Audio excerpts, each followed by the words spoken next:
अस्सलामुअलैकुम। आज हम बात करेंगे 4 बेहतरीन किस्म के टॉपिक्स पे और 4 सेंसिटिव टॉपिक पे। सेंसिटिव टॉपिक इसलिए कि ये बड़े अजीब से, बड़े कॉम्प्लिकेटेड और बड़े जो हैं वो तवज्जो तलब टॉपिक हैं। इनके ऊपर जो है वो खुलकर बात नहीं होती और बात करते हुए मुझे भी ज़ाहिर सी बात है डर लगेगा कि कहीं मेरे अल्फाज जो हैं वो किसी की नज़र में ना आ जाएं। तो दिल तो मेरा कर रहा है कि मैं खादिम रिजवी साहब की ज़बान जो है वो उधार लूँ और इन टॉपिक्स के ऊपर जो है वो गरम गरम सुना दूँ सबको ही। लेकिन मसला कुछ इस तरह का है कि कौम की बेटियां, मेरी बहनें भी जो हैं वो ये वीडियो देख रही होंगी, तो कोशिश कर कंट्रोल लैंग्वेज के अंदर हम आज बात करेंगे 4 टॉपिक्स पे। और 4 टॉपिक्स जो होंगे वो होंगे धारा 370, आर्टिकल 370 योम यकजहती कश्मीर, यानी कि 5 फरवरी आज का दिन, पाकिस्तान का न्यू मैप जो कि अभी रिसेंटली लॉन्च किया गया है, और ISPR का रिलीज करदा न्यू सॉन्ग। और इन सब का आपस में जो है वो हम कम्बिनेशन देखेंगे कि क्या कम्बिनेशन है। तो चलिए स्टार्ट करते हैं। आज का मेरा ये ब्लैक ड्रेस पहन कर वीडियो रिकॉर्ड करना योम यकजहती कश्मीर के लिए है। वो वक्त दूर नहीं कि कश्मीर अब आज़ाद होगा। 14 अगस्त 1947 डिवीज़न के टाइम पर गोरे हमें क्रिकेट के मैच की तरह इंडिया पाकिस्तान को आपस में उलझा कर चले गए और आज भी दूर बैठकर इंडिया पाकिस्तान का ये मैच देखकर लुत्फ़अंदोज़ हो रहे हैं। 21 अप्रैल 1948 को UN ने एक रेजोल्यूशन पास की जिसमें उन्होंने कहा कि पाकिस्तान और इंडिया के दरमियान ये इलाका कश्मीर एक डिस्प्यूटेड टेरिटरी है। बड़ा काम किया सानू पहले पता सी।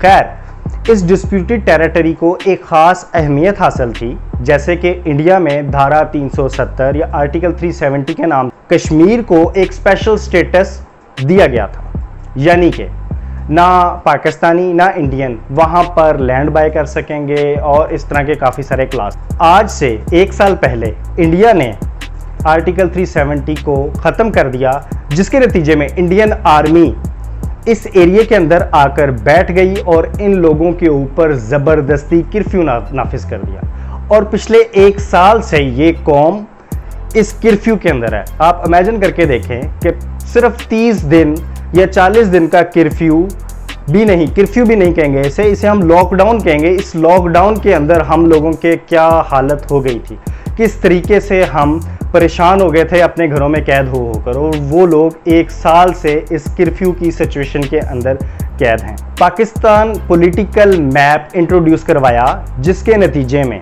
ये जगह, जैसे कि इंडिया ने ज़बरदस्ती स्पेशल टेरिटरी को कब्जे में लिया अपनी आर्मी के थ्रू, सेम काम किया पाकिस्तान ने, और पाकिस्तान ने भी इसको अपनी टेरिटरी डिक्लेयर कर दिया। यानी कि UN का 21 अप्रैल 1948 वाला मुआहिदा इंडिया की खिलाफ वर्जी के 1 साल बाद उसको अपनी टेरिटरी डिक्लेयर कर दिया कि कश्मीर हमारा हिस्सा है। और न्यू मैप के अंदर इस कश्मीर को वही हैसियत हासिल है जो कि लाहौर, कराची, इस्लामाबाद, पेशावर और मुल्तान को है। यानी कि ये जम्मू एंड कश्मीर अब पाकिस्तान की टेरिटरी है और पाकिस्तान का हिस्सा है।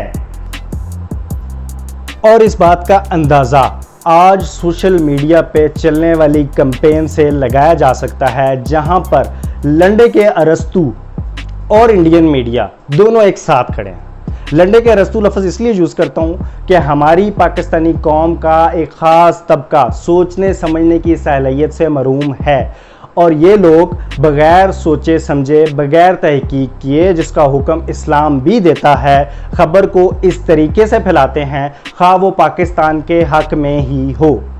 पाकिस्तानी होने के नाते मैं पाकिस्तानी लोगों के स्क्रीनशॉट्स तो यहाँ पर अटैच नहीं करूँगा, लेकिन आज इंडियन मीडिया और ट्विटर, यूट्यूब के ऊपर होने वाली बहसो तकरार और इंडियन मीडिया की चीखें मरीख तक सुने जाने की गवाह पूरी दुनिया है। नहीं यकीन तो कोई इंडियन चैनल लगा के देख लें, नहीं तो ये वाले स्क्रीनशॉट देखें, जिसके अंदर ये लोग रो रो कर पाकिस्तान के इस स्टेप को अपने खिलाफ समझ रहे हैं। और हमारे कुछ लंडे के अरस्तू सिर्फ पार्टीबाजी की वजह से फौज के और हुकूमत के इस इतने अच्छे और काबिल तारीफ अमल को भी बुरा भला समझ रहे हैं। अब बात करेंगे ISPR के रिलीज शुदा न्यू सॉन्ग की। ISPR का क़याम 1992 में हुआ, तो इसकी परमिशन उस वक़्त मियां मोहम्मद नवाज शरीफ साहब और JUI जमाते इस्लामी हुकूमत में होते हुए अलाउ किया और ISPR बनाने का इनिशिएटिव लिया गया।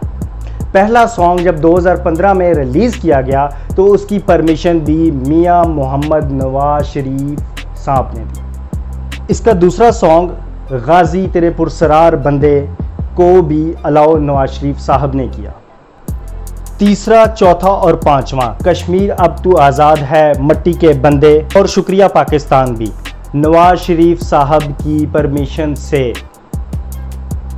नशर किए गए। और ये लंडे के अरस्तू आज इसको इमरान खान का काम समझकर फ़ौज के ख़िलाफ़ बोल रहे हैं।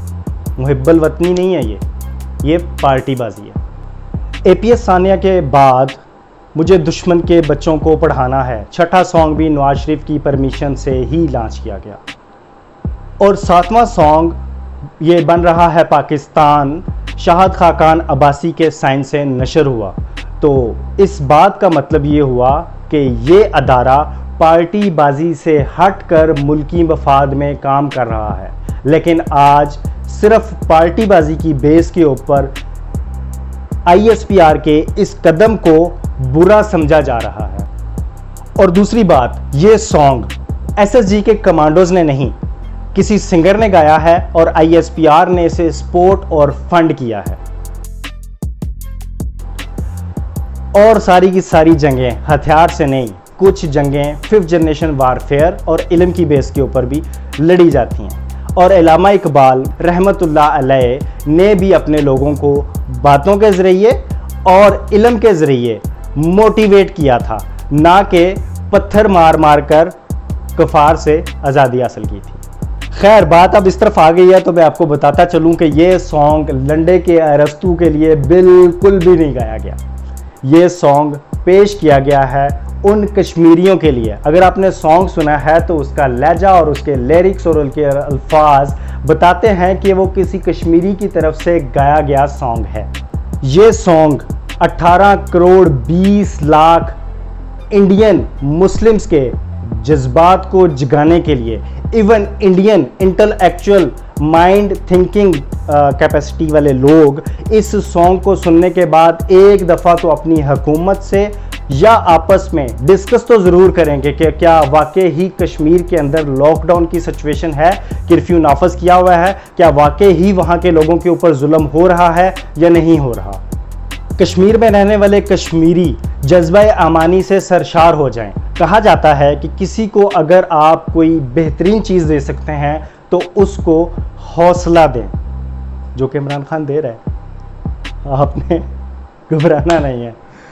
और अल्लामा इकबाल ने भी इस कौम को अपने इल्म और अपनी शायरी से जगाया। इकबाल के शहीनों तुम अभी भी सो रहे हो। ISPR वो काम करने की कोशिश कर रहा है जो इंडिया ने बांग्लादेश के अंदर किया जब बांग्लादेश हमसे अलग हुआ। By word of mouth brain wash किया पाकिस्तान के ख़िलाफ़ और उन लोगों ने पाकिस्तान से अलहदगी का मुतालबा कर दिया। ISPR वो काम कर रहा है जो कि आज भी इंडिया हमारे बलूचिस्तान में अपनी रेडियो फ्रीक्वेंसी के थ्रू कर रहा है कि पाकिस्तान में आप पर जुल्म हो रहे हैं और ये पाकिस्तान के नेगेटिव चीज़ जो है वो जा रही है।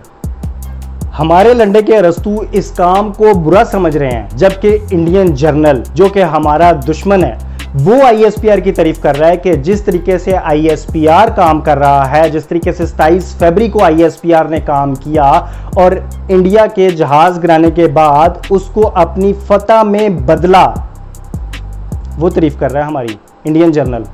और ये लंडे के रस्तू अपने ही मुल्क के खिलाफ बोल रहे हैं और तुसी अपने ही फौजी मारने सारी जिंदगी। ये वही लोग हैं जब दफाई बजट की बारी आती है तो इन लोगों को दफाई बजट बहुत ज़्यादा लगना शुरू हो जाता है। और जब आर्मी जिसने हथियारों के साथ ही लड़ना है, जब बजट नहीं होगा तो वो अपने टैंक कहाँ से बनाएगी, तोपें कहाँ से लाएगी, तो इनको बजट ज़्यादा लगना शुरू हो जाता है। और जब बात आती है कोई भी इस तरह की तो ये लोग कहते हैं कि आर्मी किस लिए रखी हुई है, वो जाके लड़ती क्यों नहीं है। जब JF थंडर बनाने की बात हम करते हैं तो इनको याद आता है कि मुल्क के अंदर हमारा हेल्थ सिस्टम जो है वो बड़ा पुअर है, क्यों ना हम वेंटिलेटर बना लें इसी बजट के। जब आर्मी TTP या ये वाली बात वैसे मैं रहने दूं, तो इन लोगों को याद आता है कि ये रियासती दहशतगर्दी है, तो पलने दें, होने दें उन्हें। मुझे कुछ हो गया ना तो तुम लोग जिम्मेदार होगे, क्योंकि तुम मुझसे फिर इस तरह की बातें सुनना एक्सपेक्ट कर रहे होते हो। इस्लाम की जब बात की जाती है तो इस्लाम ने भी जज्बा अमानी के साथ अपने घोड़े और तलवारें तैयार रखने का हुक्म दिया है। जज्बा अमानी के साथ जो है वो कितनी की जंगें लड़ लोगे तुम। वो राफेल खरीद रहा है और तुम इधर चर्सी जहाज बना बना के भेजो उनके राफेल गिराने के लिए। पाकिस्तान के इन 7-8 सॉन्ग्स के ऊपर इन लंडे के अरस्तू को तकलीफ हो रही है, और जब इंडिया ने 55 से जायद मूवीज पाकिस्तान के अगेंस्ट बनाई, उस टाइम ये लोग जाकर खुद उनकी DVDs इंटरनेट से चोरी डाउनलोड कर वो मूवीज देख रहे हैं। ओ क्या करूं मैं तुम लोगों का यार, क्या चाहते हो तुम लोग मुझसे। मेरे ख्याल में ISPR ने ये एक काबिल तारीफ काम किया है। इमरान खान ने न्यू मैप इंट्रोड्यूस करवा कर एक काबिल तारीफ काम किया है।